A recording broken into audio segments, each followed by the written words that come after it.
She was bright, she was loved, she was only 22. Eve Carson had her whole life ahead of her, a student body president, volunteer and friend, with big dreams and an even bigger heart. But one night, her path crossed with two strangers who would end it all. This is the story of her final moments and the horrifying crime that shocked a nation. Eve Carson was born on November 19, 1985, in Athens, Georgia. She was the kind of student who did it all: class valedictorian, student body president, deeply involved in her school and community. At the University of North Carolina at Chapel Hill, she kept that momentum going. Eve was smart, driven, kind, and always smiling. She wasn't just popular, she was respected. On the night of March 4, 2008, Eve went out with some friends. Just a normal evening in the college town of Chapel Hill. As the night ended, Eve walked to her car, unaware that two men had just entered the area with the intention to rob someone. Lawrence Levette and Demario Atwater were looking for a victim. When they saw Eve alone, they made their move. They forced their way into her car. Levette got behind the wheel. Atwater sat in the back seat, holding a gun to Eve's head. Over the next few hours, they held her hostage, driving her to several ATMs.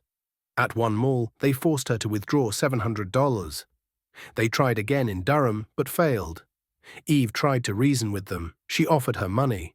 She begged them not to hurt her. She told them they didn't have to do this. But they had already decided. She had seen their faces, and they couldn't let her go. They drove Eve to a wooded neighborhood just a mile from campus. It was dark, isolated. When Eve realized what was about to happen, she asked them to pray with her. Then the shooting began. She was shot 4 times with a small handgun in the shoulder, the arm, the cheek, even the back. But she was still alive, still breathing. The final shot came from a 12-gauge sawed-off shotgun. It passed through her hand as she tried to shield herself and entered her temple. Eve Carson died alone, in the dark, in a neighborhood where no one could help her. Levette and Atwater were arrested soon after. A confidential informant later revealed both men had confessed. Atwater received life in prison without parole. Levette, who was only 17 at the time, also received life. Eve Carson's life ended in the most senseless way possible, but her memory lives on. Scholarships, memorials, and service projects now bear her name. Her legacy continues to inspire students across the country. She was a light in the lives of so many, and that light still shines even in the face of tragedy. Eve Carson, gone too soon, never forgotten.